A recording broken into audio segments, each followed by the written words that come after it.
Greetings to my colleagues from ActionSA, to members of the media, and to those South Africans who are following these proceedings. Let me introduce myself. My name is Michael Beaumont. I'm the National Chairperson and Campaign Manager of ActionSA. On the 1st of October, ActionSA, alongside many other political parties, attended a National Code of Conduct signing ceremony held at the Nasrec Convention Centre. This included the book draw for the ballot paper order for the country.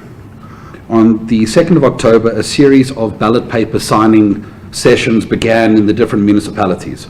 These sessions had ballot papers presented to the municipal representatives of political parties, and they were asked to sign off those ballot papers to say that those ballot papers were correct.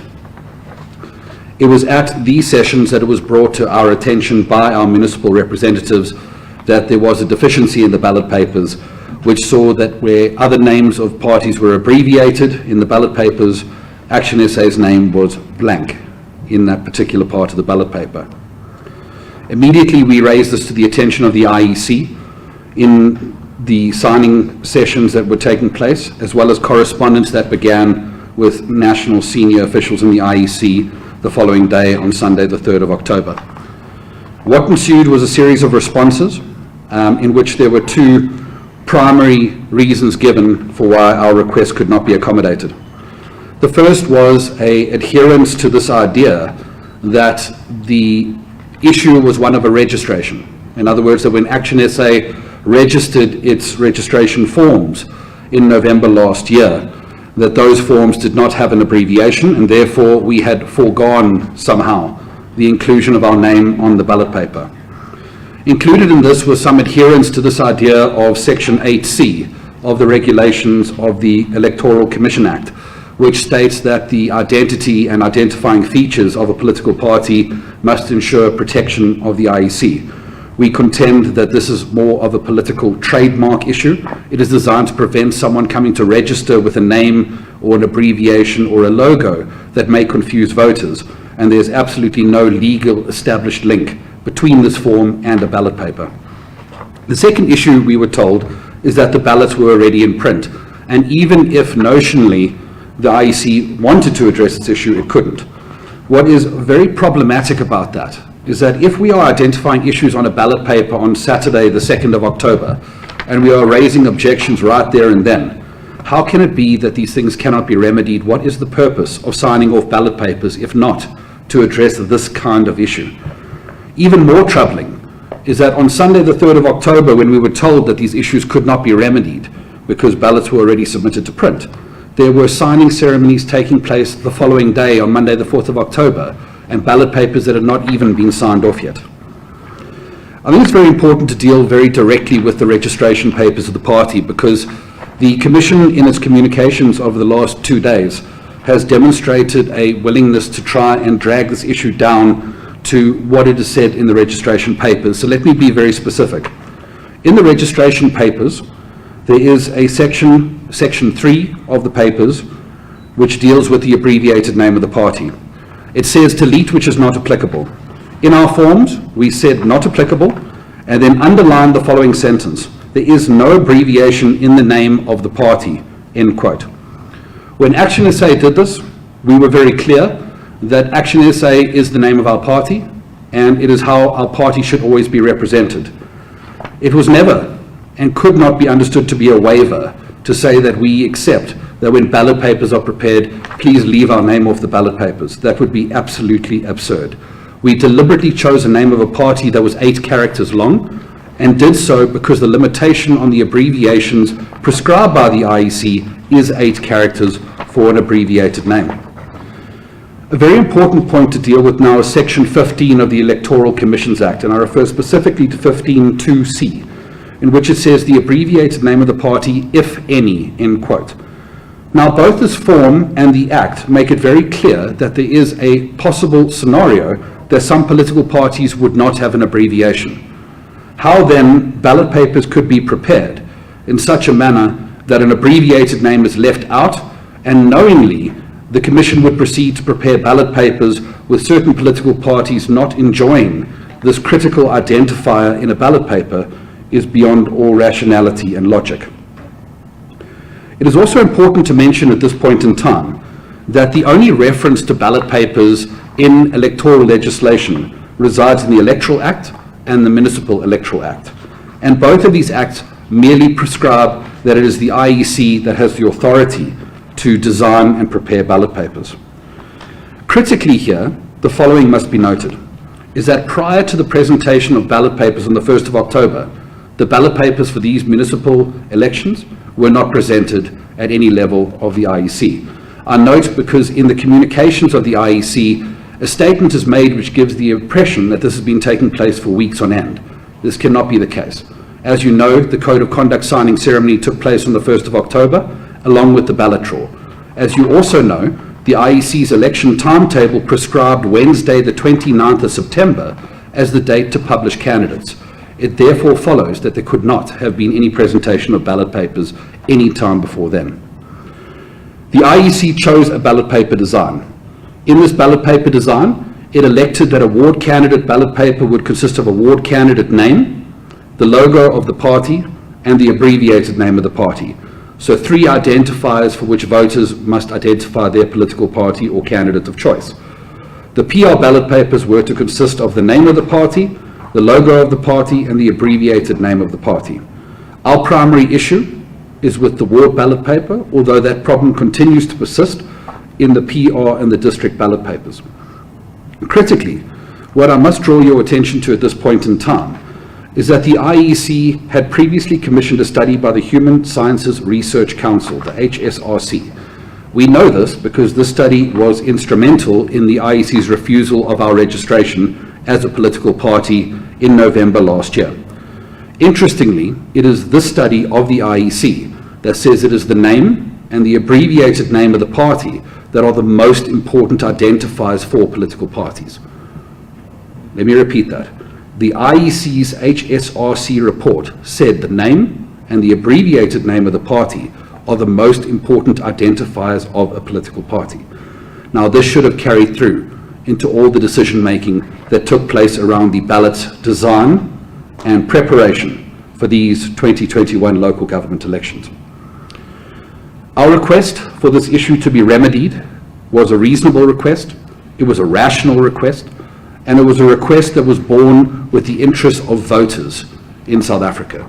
In other words, the interests of South African voters being able to readily express their choice without experiencing any difficulty.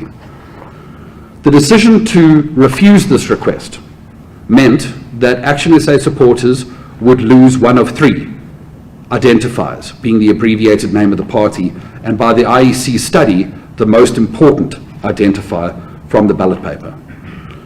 What concerns ActionSA most is that it is the Electoral Commission's responsibility to run free and fair elections. We know a critical component of this by their own study is the ease with which a voter can identify their political party of choosing on the ballot paper. It is beyond any imagination as to why, with these responsibilities to run free and fair elections, the Commission would not remedy this issue at the time it was brought to their attention, at the time in which ballot papers were being signed off, and proceed to print these ballot papers irregardless of this objection. Part of our communications with the IEC was to refer to the following. When we raised this issue on Sunday, the 3rd of October, it was far earlier in this process. In other words, the ability to remedy this issue was far greater on the 3rd of October when this issue was brought to the attention of the IEC. And we have made it very clearly known in our communications that at no point should it now be said later down the line, if a court of this country deems it necessary for this issue to be remedied, that it can't be remedied because time is not on their side. Beyond this, I would like to point out a very further important deficiency of this ballot paper design. When you have an empty block in a ballot paper where the abbreviated name of the party will go, that empty block resides directly next to the empty block where voters are meant to cast their vote. What is going to happen in this country, without any question, is if those ballot papers proceed to be used on election day, some voters will put their cross in the wrong block. And there will be a dynamic at voting stations where at 3 o'clock in the morning, this issue will be left to the discretion of presiding officers and party agents to determine whether the intent of the voter is clear. This is an enormous deficiency based on practical experience of how counting takes place in our country. The most important question we should be asking ourselves is, why is it that the IEC would not want to remedy this issue? This is the kind of issue that the IEC should be actively seeking to remedy, given their obligations to run free and fair elections and their obligations to make sure that voters are able to express themselves very clearly on the day of elections. I would like to make it known that we have grown increasingly concerned when it comes to our interactions with the IEC, that over a period of time, it is without any question that a series of events have taken place in which ActionSA continuously seems to be on the losing end of these interactions. Perhaps we are a very unfortunate party, maybe it is all coincidence, but the reality is these things are impacting our organization and our ability to operate and provide a message to the people of South Africa. It began when we tried to register as a political party. When we tried to register as a political party, our registration was refused. We had to appeal at enormous legal cost to the Commission, in which we won on one grounds of appeal and lost on the other. You will be aware that ActionSA has been in a protracted engagements with the IEC as it pertains to this Political Party Funding Act, and specifically this Multi-Party Democracy Fund, where the IEC has taken it upon themselves to actively communicate the fund's existence, to engage with prospective donors, and to encourage people to donate to a fund that will exclusively benefit only those political parties that are represented in Parliament, not anybody else. Last week, you will be aware that the IEC published the list of candidates that will be contesting all the PR and ward seats in South Africa.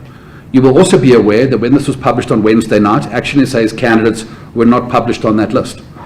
Despite dealing with it consistently since then and being told the issue is remedied, I am informed that as of this morning was the first time that ActionSA's candidates have been on those lists. Any South African voter who has gone onto those lists to see who is contesting my ward and who I should consider voting for would not have known until this morning that ActionSA is contesting their ward.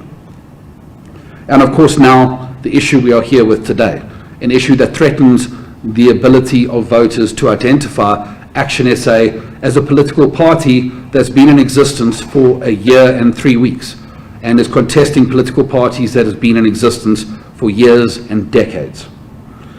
I think with that, I will end my remarks, other than to say it is my pleasure to introduce our legal team who is here with us today.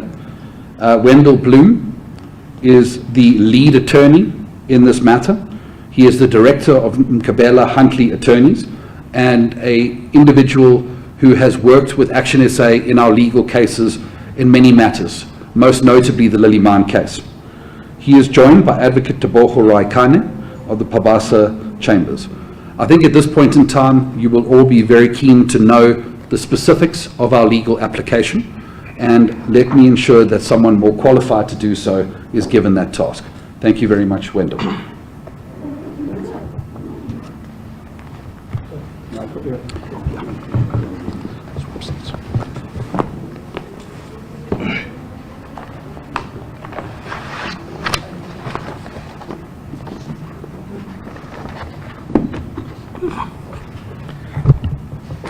Thank you, Michael, and good morning, everyone. What Michael has set out for yourselves is ostensibly the history of this matter, together with certain aspects of the law. And I won't be going into the factual background of this. What I'll do is I'll be explaining to South Africa what is the essence of the court application as well as the court processes. I am with, as Michael has indicated, I'm the lead attorney in this matter. I'm joined by Advocate Tebogo Raikane, and in our absence, our lead advocate, which is Advocate Adila Hasim Essi. senior counsel. So that is the legal team that is leading this matter. This morning we received confirmation from the Electoral Court. The Electoral Court is seated at the Supreme Court of Appeal in Bloemfontein, and they provided us with the case number in this matter, so our application has been acknowledged. And the essence of our application is we're asking the Electoral Court to declare that the respondent's decision, the respondent is the IEC, to declare that decision to exclude on the 2021 municipal elections ballot paper for the elections to be held on 1 November, the name of the applicant, and failing to uphold the applicant's objection to the exclusion of the name from the 2021 municipal elections ballot paper. And secondly, we're asking the court to set aside that decision by the respondent to exclude the applicant's name from the 2021 election ballot paper. We are then asking the court to direct that the Commission must, without delay, include the name of the applicant and on the 2021 municipal ballot paper, and that the Commission must, in those wards where the municipal ballot papers have been published without the name of the applicant, destroy all copies of same and reissue and reprint such municipal papers, including the full name of the applicant. So that is ostensibly the relief that we are seeking. It's a review application on an urgent basis, asking the court to declare that a certain decision is unconstitutional and it is unlawful, and to set aside that decision, and then directing that the Commission must, without delay, include the name of the applicant and destroy those ballot papers that have been printed in the interim. And we are saying that the decision to exclude ActionSA from the ballot papers is inconsistent with Section 19 and Section 190 of the Constitution, as well as Section 15 of the Electoral Commission Act, and is an irrational decision. And we're saying, as is, the constitutional rights of ActionSA are being violated. And Mr. Beaumont went into great detail as to what that violation is on a practical level and on a constitutional level. We further go on to say that the Act does not require an abbreviated name. And Mr. Beaumont has also in detail dealt with Section 15 of the Electoral Commissions Act.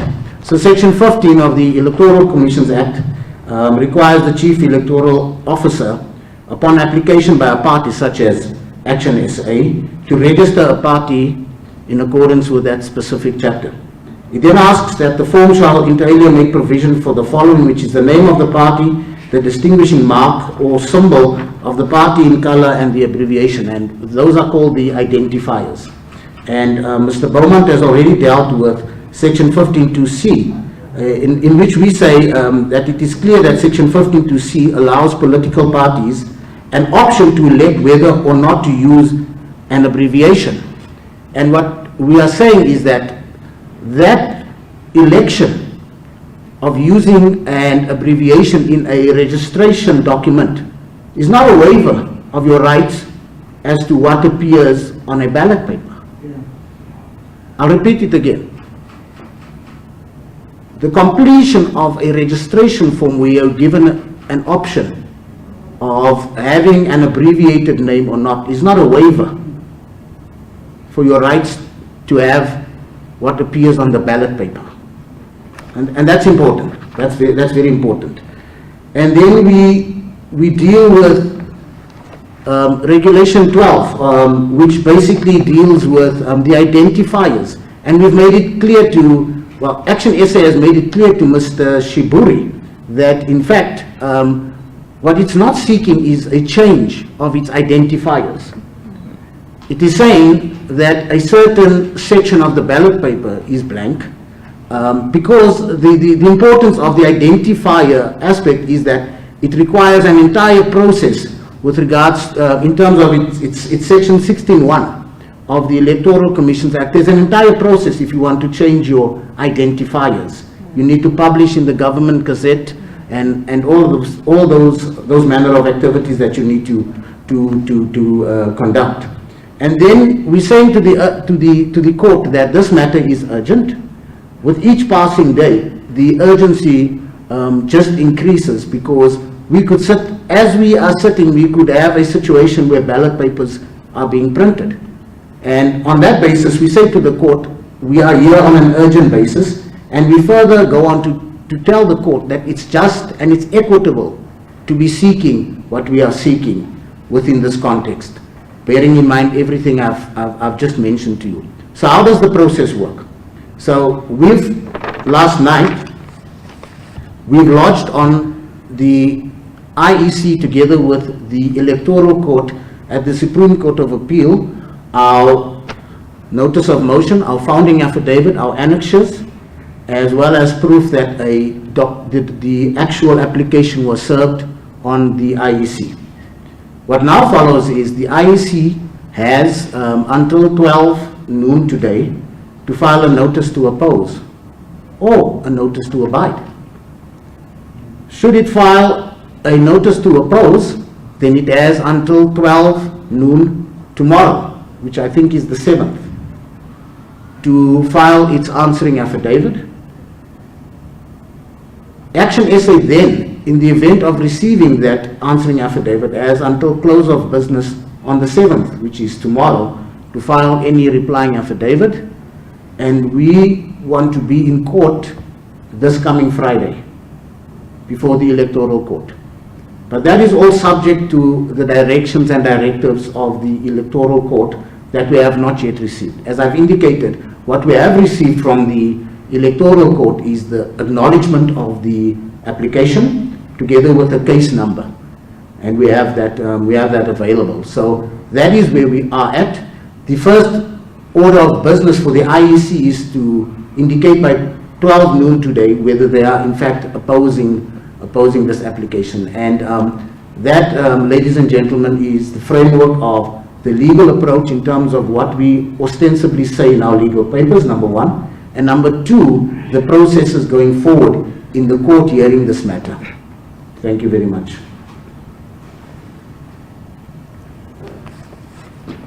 Thank you very much, Council. I do have my own mic. I forgot about that. Okay. Thank you very much. Colleagues, just before I hand over to Mr. Mashaba, I have been informed that members of the media who are here this morning, you are welcome to send your questions for the Q&A to me via WhatsApp should you wish to do so. Otherwise, you're welcome to ask them yourselves at the end. At this point, I would like to call to the podium or to the microphone the President of ActionSA, Mr. Herbert Mashaba, to really take you through the concerns of the highest decision-making body of our organization, which is the ActionSA Interim Senate, their contentions with regards to our interactions with the IEC. Mr. Mashaba.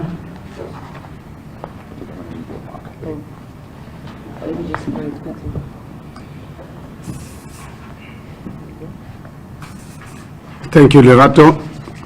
And it's not working. What do I need to do? Press there. What do I press? Yeah. Press there. Should be green. Okay. Show green. No, green. Must be green. This one. This battery Press is it actually long down. time. This battery is down. Okay. Give me the other one. Okay, take the other one. Okay, this is fine. Yeah. Sorry. Protocol. It's sanitized. Okay, sorry about this. Thank you, Lerato. Thank you, Michael. Thanks to our legal team. And I'd also like to really thank you, the media, and our fellow South Africans. As you can imagine, the last few days, what we as ActionSA had to really go through. Was this really necessary? Here we're dealing with a Chapter 9 independent electoral commission. We're not dealing with someone running a stokvel. We're talking about the future of this country. Because when you're in an environment where there's any doubt whatsoever of elections not being free and fair, you can imagine what you are doing to the future of this country, to the future of my children and their grandchildren. Michael has already indicated to you this pattern of sabotage. Sabotage, and in fact I call it sabotage because this has really been a trend, has been a pattern since the registration of our attempt to register as ActionSA. And I'm unapologetic about this, that I don't really take this to be an oversight. I take this to be a deliberate efforts by the IEC to frustrate our efforts to participate in these elections. But I would like to really assure people of this country, South Africans, that as ActionSA, one of our core values is the rule of law. There is just no way that we're going to allow anyone to trample on our rights as South Africans to participate in elections and in a free and fair elections. And we expect the IEC to really play that role. I'd really like to think it's been overwhelming, it's been humbling the last few days, messages of support that we've been receiving from ordinary South Africans, professional South Africans, other political parties, but at the same time, we've observed the total arrogance of the IEC. Why they've decided to really take this poise, it's actually unimaginable. I'd find that I will have no words to describe why the IEC has taken a decision, a clear decision, to really be on the side of ActionSA.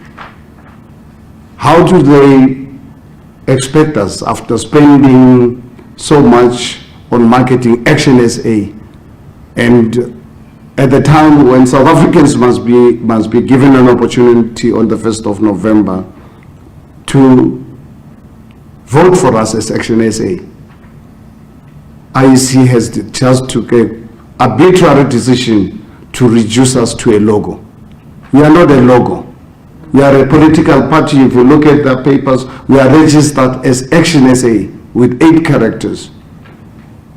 There is no reason whatsoever for us to be anything else, and I cannot really understand why IEC believes that ActionSA needed to have abbreviation. For what? It is their role as an independent electoral commission, if ever they had any misunderstanding, to have picked up a phone, not really use their own discretion in deciding for us. So I'd really like to assure South Africans that their strategy, the intention to disrupt us from campaigning, can only make us more determined. I can assure South Africans are more determined to campaign to ensure that South Africans are given an opportunity on the 1st of November to vote for the party of their choice without any ambiguity. It's got to be clear what they're voting for. We are not going to allow South Africans to vote for a logo. We are not a logo. We are a political party registered with the Independent Electoral Commission as ActionSA. So this matter is really of such grave concern. They've disrupted us, but one thing for sure is that they've made us much more determined. You can imagine the legal cost, the disruption. I was talking to Wendell, the lead attorney in this matter. Are you aware that he's never had a sleep since yesterday to ensure that these papers are submitted on time, because this matter is extremely urgent. Our voters out there are envious, are desperate. I think I see some people actually already starting a campaign to say, please people know this, let's start promoting this logo. We are not going to be a party reduced to a logo by the IEC. We are going to contest as ActionSA. How the IEC must deal with this matter, it's up to the courts to really decide. We feel very positive as ActionSA that we have the right to contest as ActionSA. And what I really find really very interesting, and that's something that we're going to pursue even beyond this particular matter. whether on Saturday when we brought this matter to the attention of IEC, whether the printing had already begun or not. Because personally, as Herman Mashaba, I have very, very strong suspicions that there was no printing that had begun on Saturday when we brought this matter to the attention of the IEC. So we are going to pursue it. Let us first deal with one thing at a time. And afterwards, we will then deal with the secondary matter, whether what they were claiming that the printing had already begun, whether it had already begun. Because if that is the case, this is something of concern to me. And I think, fellow South Africans, I just want to share this with you. One of my greatest concern, and I have a sense that the IEC is doing everything possible to declare these elections not free and fair. They are looking at every trick. They started first with, instead of ensuring that South Africans within the constitutional framework vote before the 1st of November. Instead, they took a decision to start a commission to justify that by 1st of November, South Africans will be dying from COVID-19. And I wonder how they feel right now. COVID-19 numbers are coming down. And without really any application of their minds, because I have a feeling it looks like when they commissioned this study, it was already a predetermined decision to postpone these elections. And now that that particular matter has failed, the Constitutional Court of this country declared the act to be unconstitutional. Now they're looking for other excuses. And in particular, ActionSA. And ask yourself then, why ActionSA? Why ActionSA? We are placed as a party that since 1994, we're the only party, we're the last hope for this country.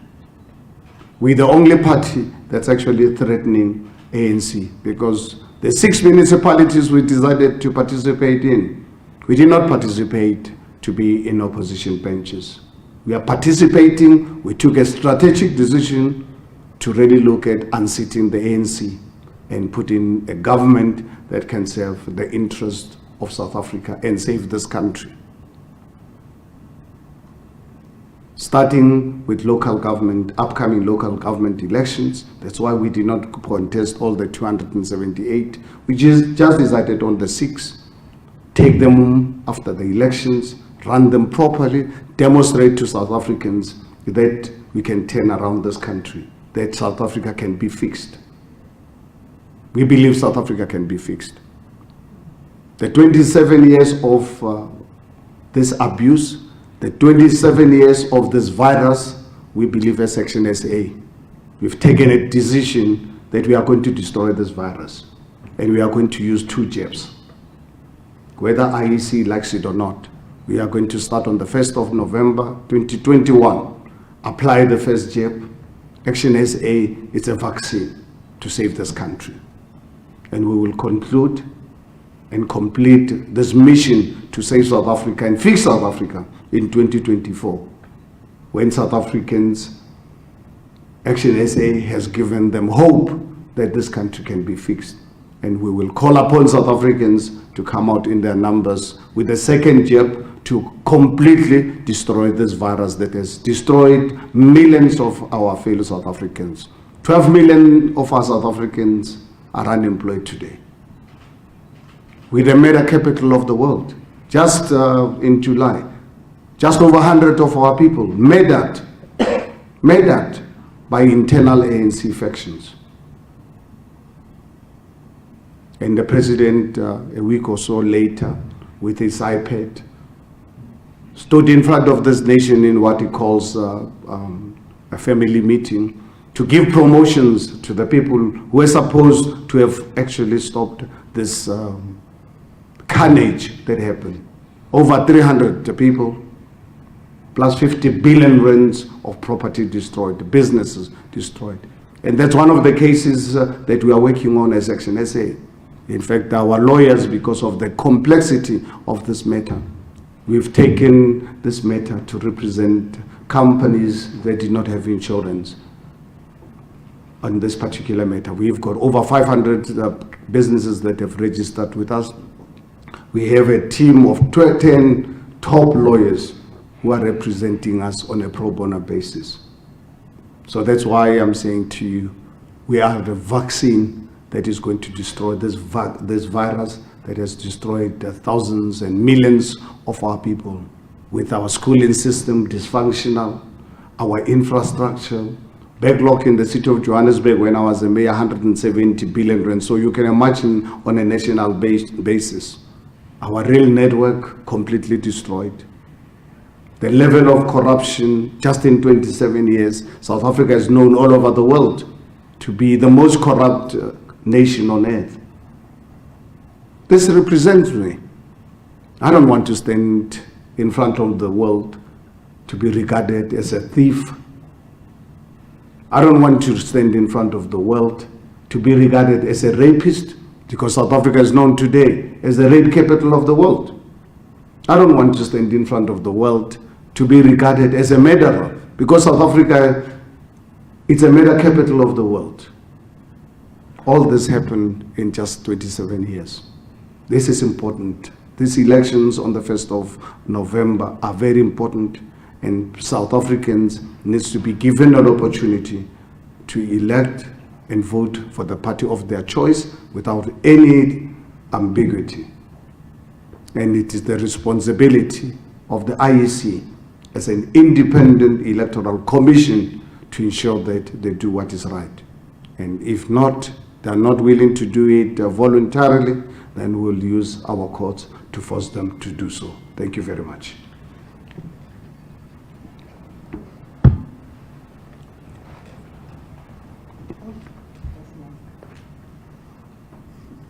Thanks very much, Madam Mashaba. I will now open for your questions.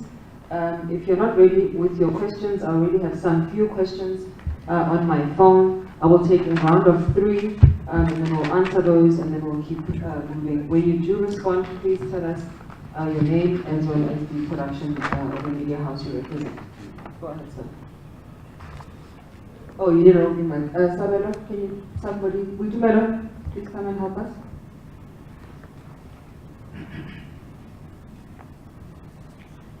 Yeah. Do these mics do every day? Yeah. Oh, sorry. I don't know which one to use. Yeah. No, I don't need that. Yeah.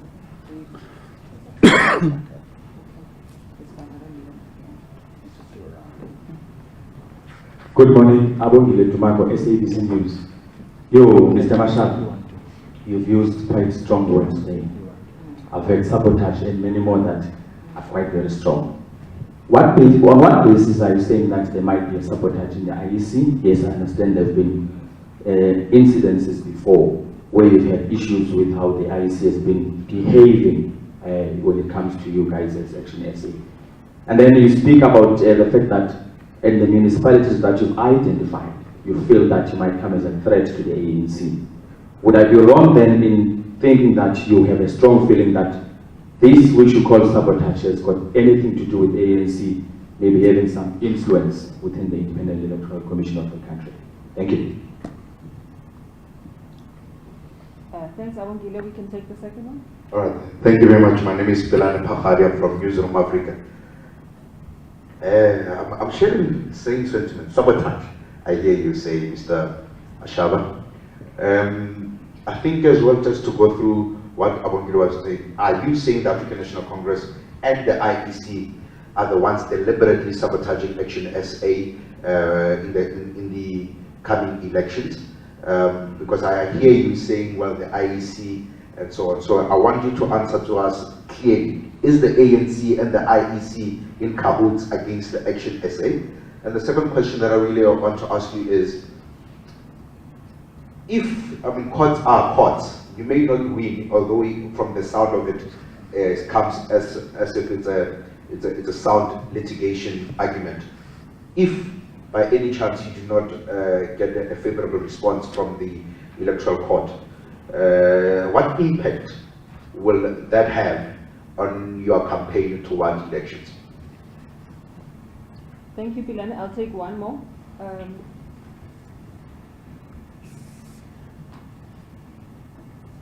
Thank you so much. It's Govind from ENCA.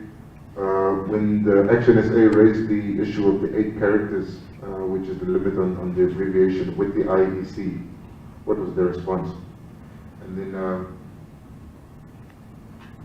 you asking the court to uphold your objection. What was it about your objection that was dismissed by the IEC? Mr. Mashaba, you're claiming that IEC is doing everything in its power to make sure that this election is not free and fair. The IEC is an institution, Chapter 9 institution, that's employed by staff.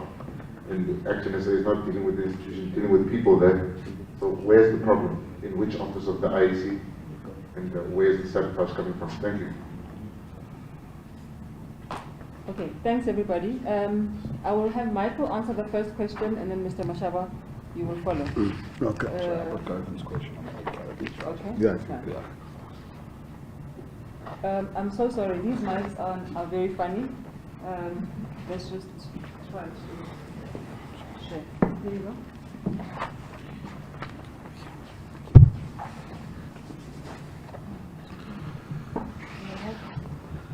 All right, thank you very much, Govind. So we raised the issue of the 8 characters, and we thought we were doing so on the basis of demonstrating that, you know, when we chose our name and we said that the name is not to be abbreviated, we always intended for the name to be represented in full.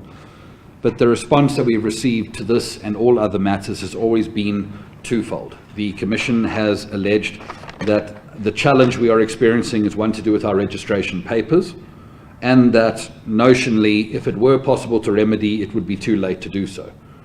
And I think it needs to be made very clear, once again, what our response is to those 2 matters. So aside from the fact that we said there's no abbreviation in the name of the party, did not constitute a waiver. We didn't say at that point, you know, IEC, please, when you design ballot papers, will you leave out one of 3 and the most important of 3 identifiers so we can make it harder for voters to identify us? It was obviously not what was intended. What was intended was that when you see ActionSA's name represented, and I challenge you if you think about it, look at every branding, every representation of ActionSA, you look at how it is communicated in the media, it is always as ActionSA. There is no acronym, there is no abbreviation.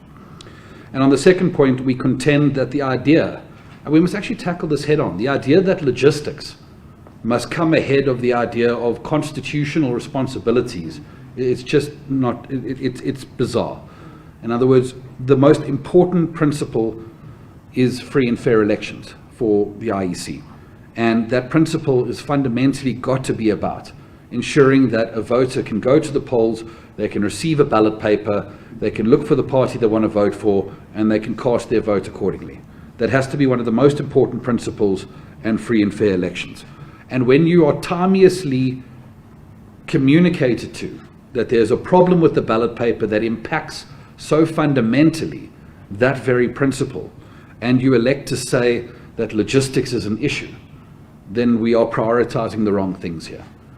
And when we raised that on Saturday, the 2nd of October, it was a lot easier to fix that issue than it has come today. And it will be a lot easier today than it will be by next week. And that is why we suggest it is so important that this 12 o'clock deadline on whether or not the Commission will oppose this application is a very important decision on their part. Thank you.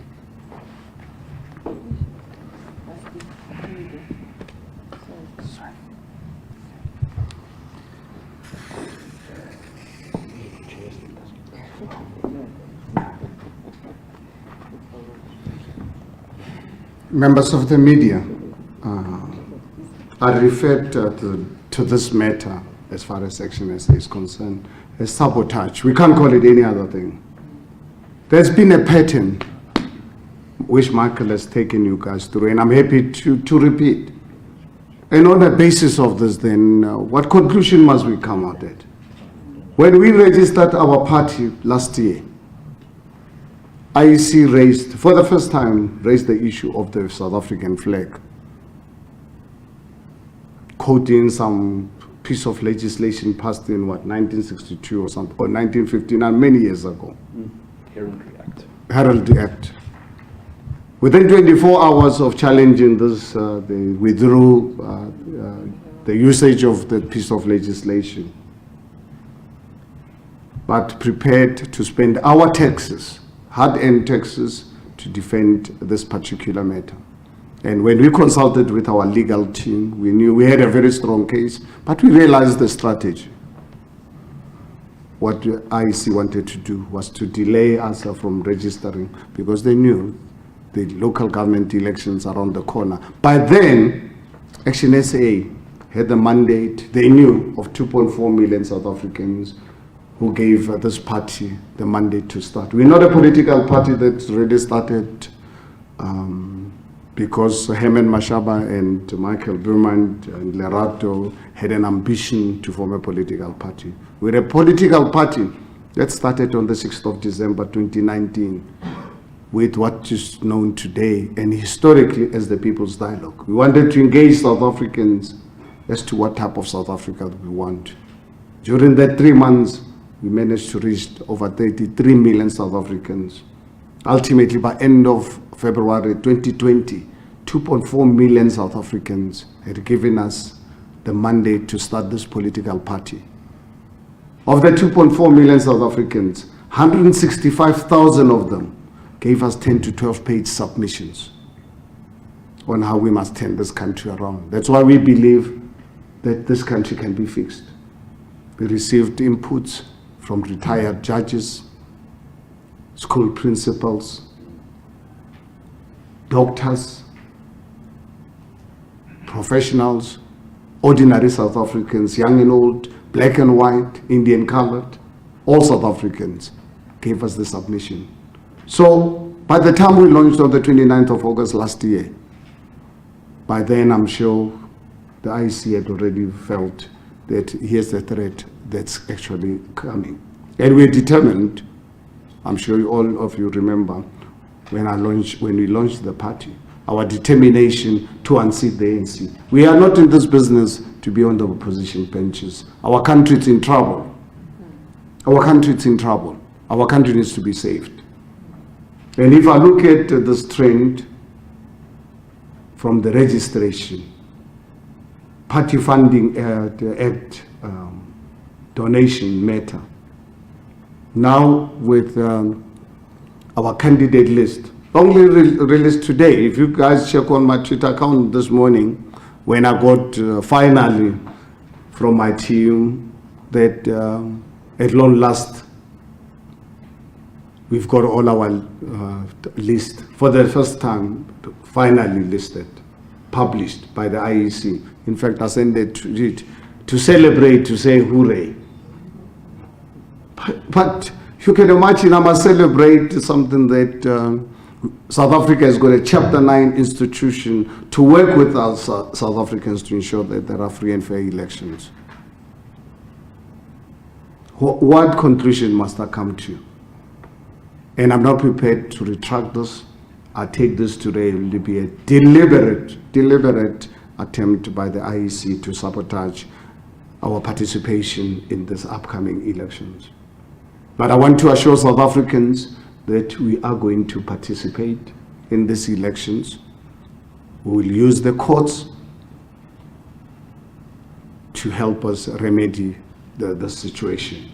And obviously there's a question, what happens if we lose? We've got other options. But one thing I would really want to assure South Africans who are going to be voting for us, they are not going to vote for a logo. They are going to vote for a political party called ActionSA. Thank you very much.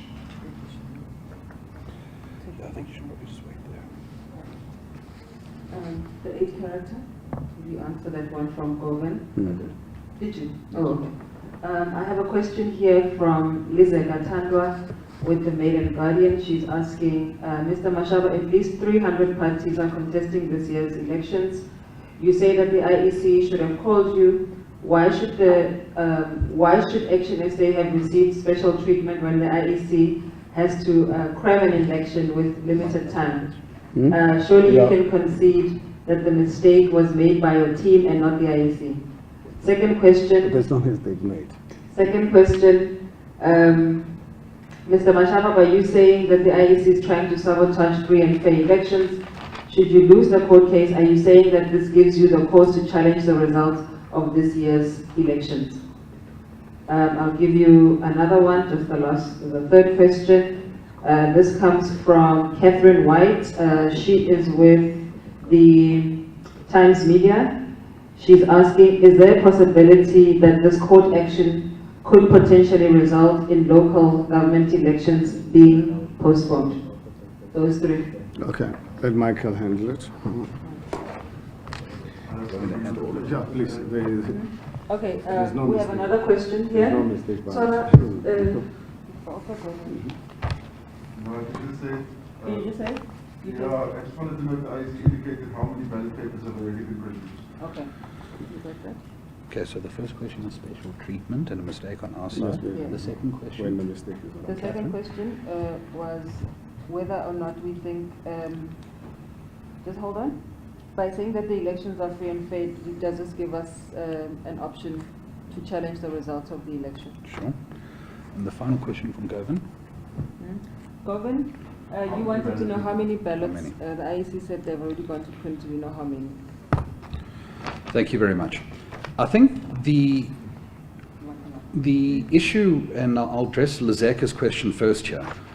I think let's address it in the following way. Let's start with the most important characterization, and let me say the mischaracterization of this issue. And I would encourage Lizeka to really reconceptualize this issue, because if we're making this about the political party in question, we're missing the point.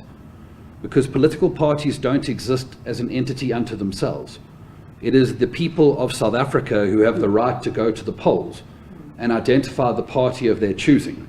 And it is those people who are going to be negatively impacted by an inability or a difficulty relative to other supporters to identify the party of their choosing and ensure that their vote is cast.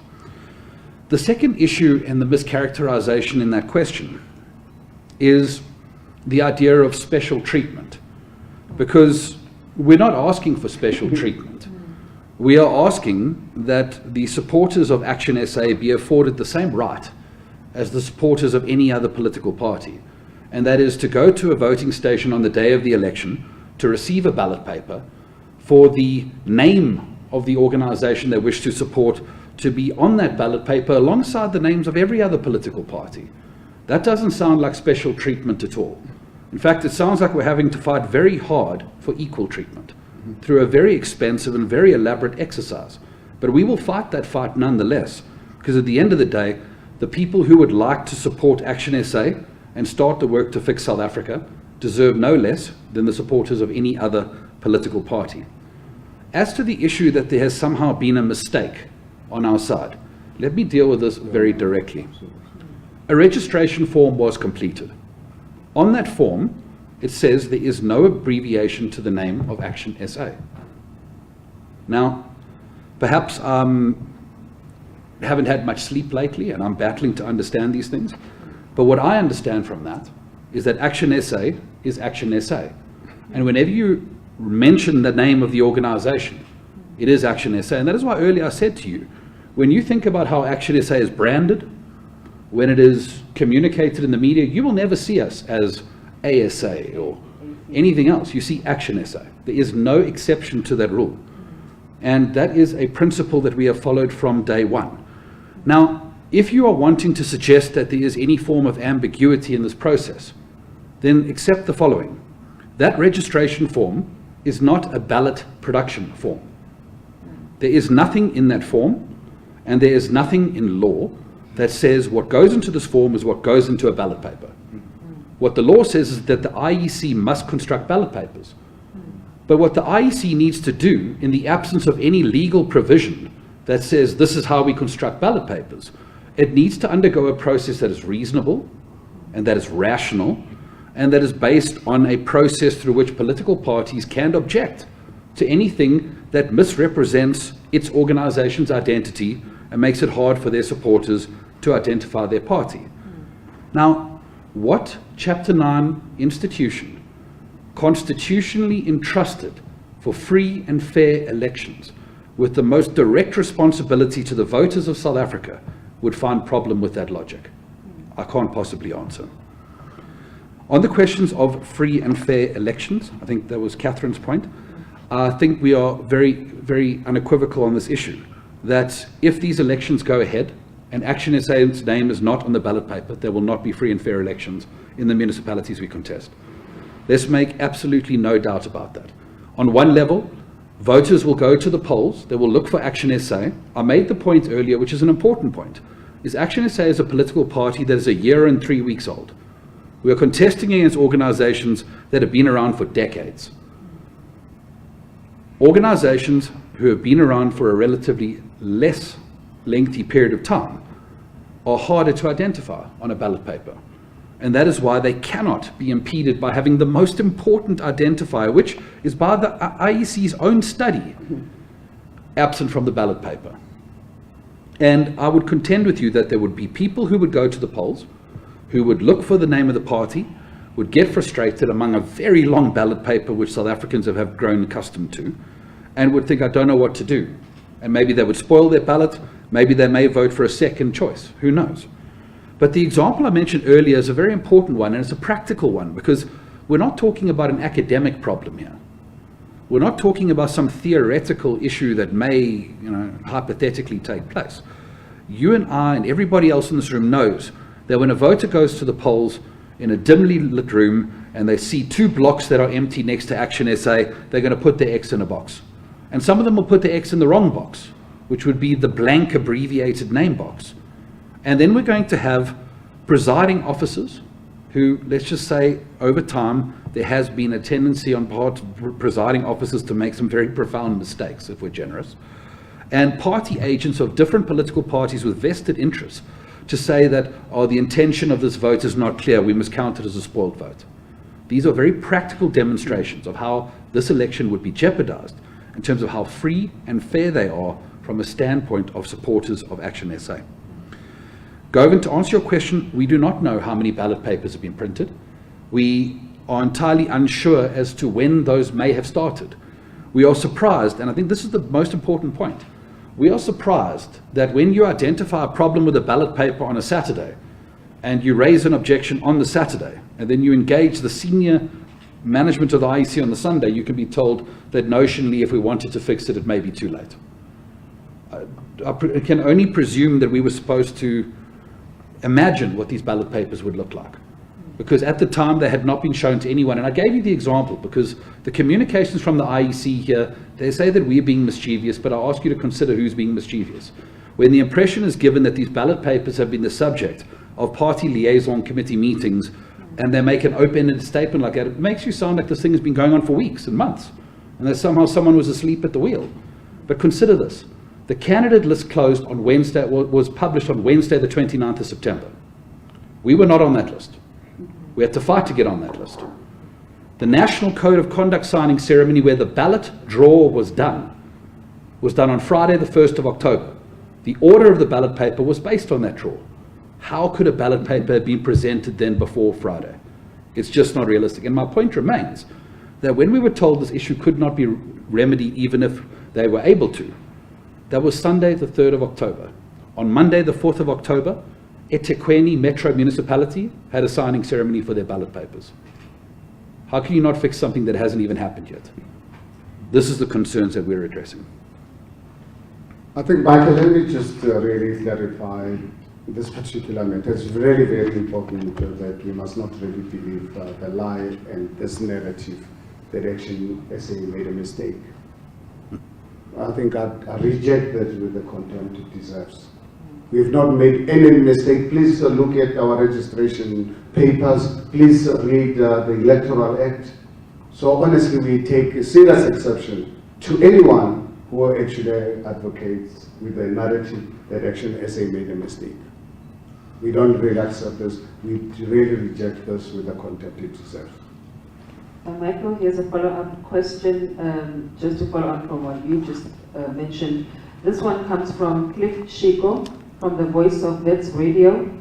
He's asking, is this legal action for ActionSA, or are you also doing it for other parties that don't have their names on the ballot paper? With that, I will close the ones on my phone and open back to the floor, and I'll take you. Is there any other hand? We are almost at the close. Abongile, you had something to say also, so I'll take your question just after this one. Michael? Don't you want to take all of them and we'll deal with them in a group? We've got 3 already. But I've just got one. Only the one. Do we? We've got 3. Yeah, but I don't have the questions yet. Well, you've got the picture. Oh, no, I was saying, please answer the one about, while they're getting ready, answer Right. the one about Oh, fighting for Sure. other political So, parties. no, thank you, Lorata. So this legal action is on behalf of ActionSA. We are an organization that is legally compelled to deal with its own representations. We are not structured so that we represent other organizations in the way that a NGO or non-profit would be. So this case is solely about ActionSA, but we have been made aware that there are other political parties that are impacted by this. You know, I was shocked to see in their communications the IEC said this quite proudly. Like this was something that, just like another 14 parties. The answer to that should be, my goodness, how could you go to the poll with 14 parties not being abbreviated or represented in that column? How is that okay? And I think that was the most immediate response. But this legal action is on behalf of ActionSA. Thank you, Michael. You can go for it. Thank you. So my question is a Your follow-up. name, sorry? Catherine from Times Media. Oh, okay, so Catherine was here. All right. So my question is a follow-up just for clarity purposes. So could the actions of taking the IEC to court potentially result in elections being postponed? I'd just like to get a little bit more clarity on that. Is that a yes or a no answer? Thank you. Okay, Abongile? Shakas, specifically on the ANC part, as a suspect, maybe the sabotage you spoke about, please. That's right, we asked it earlier. That's for you. Yeah. Yeah. And then can I have a last question from anyone? Are you all fine? All right. Sorry. There's a hand. There's a hand at the back. Sorry, I can't see all the way Am I back. allowed to ask you a question? Go ahead. Okay, I'm asking this question as an orderly South African, that looking at this, what was going around, if a party like Eco Forum with 8 characters can be on that balance sheet, why not ActionSA? Thank you. Okay, thank you. Lorata, may I go ahead? Yes, please. I think I'll deal with the first and the third, and then I'll hand over to Herman. Catherine, so the answer as to whether the legal actions of ActionSA would result in an election being postponed or not, I can't imagine that would be the case. But only the Commission can explain themselves in that kind of matter. We aren't involved in the printing of ballot papers. We aren't involved in those logistical operations. But again, I would redirect you back to the earlier remark I made, is that when we raised this on Sunday, the 3rd of October, with the senior management of the IEC, it would have been easier to fix the issue then than it is today. And it will be harder in a week's time from now than it is today. And this is why it is critical that the IEC is responsive to these issues, because if they are putting the interests of the South African electorate at heart and first, then they would have remedied the ballot papers first, because that was the opportunity to do it before it became a problem. And we were very clear, and our legal team has been briefed accordingly to make sure that we are crystal clear in our court case, that let it not be said later that some kind of impossibility to remedy the problem exists later because of a refusal to fix it when it could have been fixed, because that is just rigidly sticking to logistical operations rather than the principles behind the free and fair elections. To answer the question about Eco Forum, thank you and you're welcome. I have seen examples of other organizations with 8 characters contained there. I mean, I can only assume that is an abbreviated name or something of that nature, but I have no idea what their registration forms say. I could undergo a process to go and obtain those forms from the IEC, but I guess it would be in conflict with our understanding that when ActionSA said our name is not to be abbreviated, we didn't waive the right to be in the ballot paper. No rational person would make that deduction. Any rational person would have said, an 8-character name, this can go in as the abbreviation name of the party. And that isn't special treatment, that is treating voters in the country like you do everybody else. And I think with that being said, let me hand over to Herman to deal with the final question from Abongile. Let you want to sit down? No, I can sit in, Michael, it's fine. Abongile, regarding IEC in codes with the ANC, I think anyone with eyesight and earsight and some common sense can really see this pattern emerging over the last few months, including when the ANC failed to submit their names. The IEC was the first ones to actually jump to the ANC's defense. When the ANC wanted the elections to be postponed, IEC were the first ones to jump to support the ANC that these elections must be postponed, even if it meant that we have to violate the Constitution of the Republic of South Africa. So on the basis of this, that's what we are saying. Is the IEC now an extension of the Thule House or not? We find it really very strange and very bizarre. IEC cannot really be an extension of the Thule House. So the Thule House is unable to pay salaries, and IEC, because of our taxes, they are able to pay their salaries because of our taxes. So we don't expect them to be an extension of the Thule House. They must just ensure that South Africans, the South African voters out there, the 26 million South Africans who a few days ago announced that we've got 26 million South Africans ready to vote on the 1st of November. So IEC must actually desist from becoming an extension of the Thule House, must be an independent electoral commission, looking not after the interest of political parties, but after the interest of South African voters. Please answer the one about the error of our list, what the IEC said about that. Well, Lerato wanted me to, I believe there was a question regarding the technical error with the list, with our list, which you can imagine a week later, we're one of the first parties to submit our list of candidates. And now, you can imagine, fellow South Africans, I mean, this is something of interest with the printing of papers. If IEC only published the names of our candidates, only I don't know what time, but because we discovered this morning when we woke up. But then, what did they print it on? If they had this name already going out for printing, how come they were not published all along? This is really something really quite bizarre that I think we cannot really be taken as fools. It is for that reason we are convinced this is a concerted effort by the IEC to sabotage our participation in this upcoming elections. But I want to assure and reassure South Africans that we are going to participate in this upcoming local government elections, and we're not going to participate as a logo. We are going to participate as ActionSA. We are going to intensify our campaign messaging.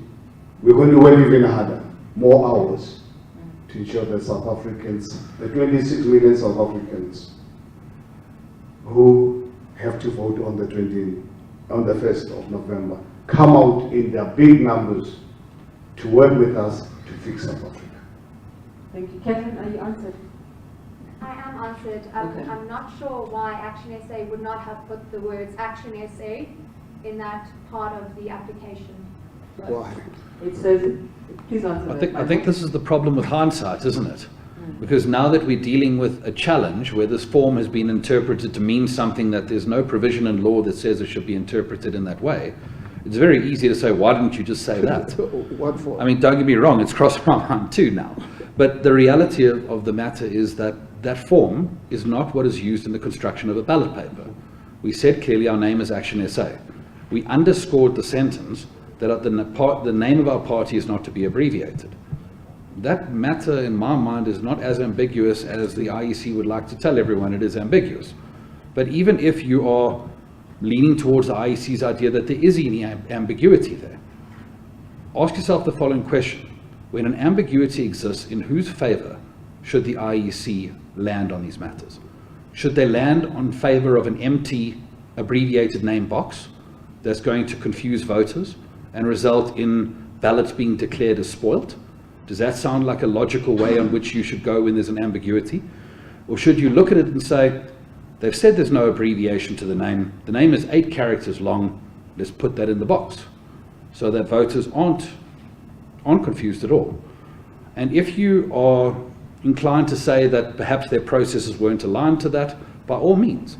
But that's why there's a ballot signing off process that took place. That is why ActionSA participated.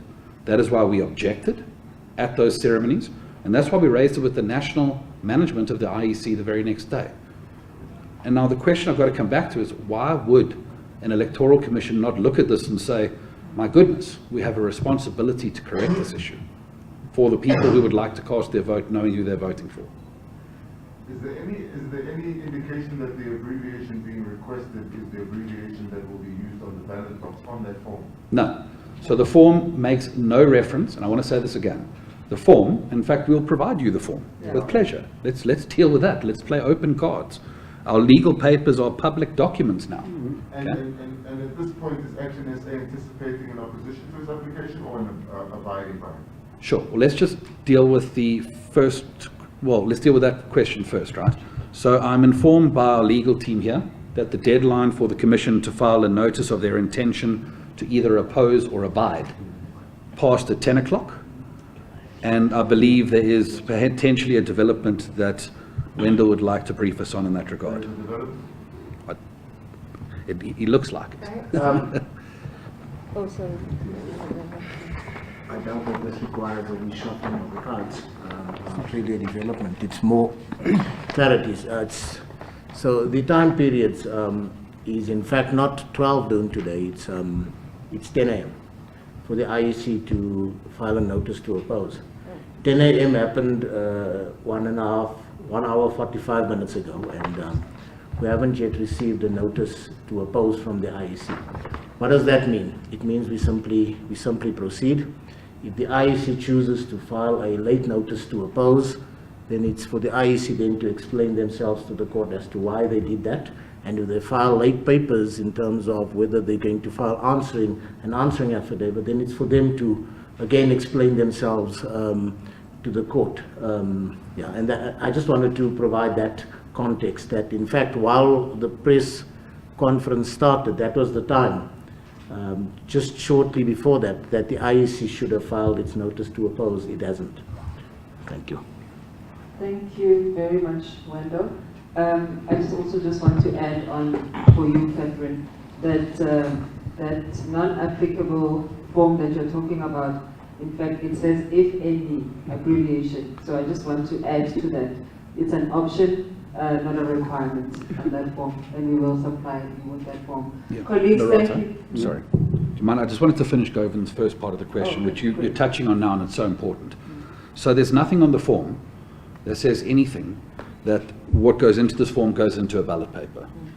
I need to be very clear, there's nothing in law or regulation that says that either. The Electoral Act and the Municipal Electoral Act give the IEC the responsibility to construct a ballot paper. That is it. And in the absence of a law saying this is how we do it, the requirement is for them to exercise their authority in a manner that applies to the principles of administrative justice, logic and rationality. And our submission here is that that has not taken place. And Lorato's last point there is just so important. Section 15 of the Act says abbreviated name, if any. In other words, the Act envisions a scenario where a political party's name would not be an abbreviation or an acronym. It envisions that. But it obviously would not envision a situation where a political party would go to the polls and would only have 2 of 3 identifiers on a ballot paper, and the most important of which is left blank. That is not what the drafters of the legislation would have had in mind. Thanks very much, Michael. We are so out of time. Thank you to all of you colleagues for being here. Thank you for supporting us all the time. We thank South Africans for working with us in this manner, and we are hopeful that this issue will reach a very favorable conclusion, and not just for ActionSA, but for the people of South Africa who have the right to exercise their constitutional right in the manner that they choose. So thank you very much. We will take questions that you need further, using our platforms, either WhatsApp or email, and we will respond to those timeously. And also, I think we will be releasing a statement to the effect of this conference. Thank you all very much.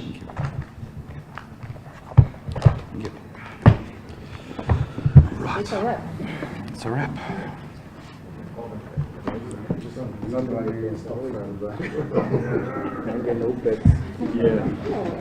Thank you guys. So you guys got a couple of hours sleep ahead of you, or am I being silly?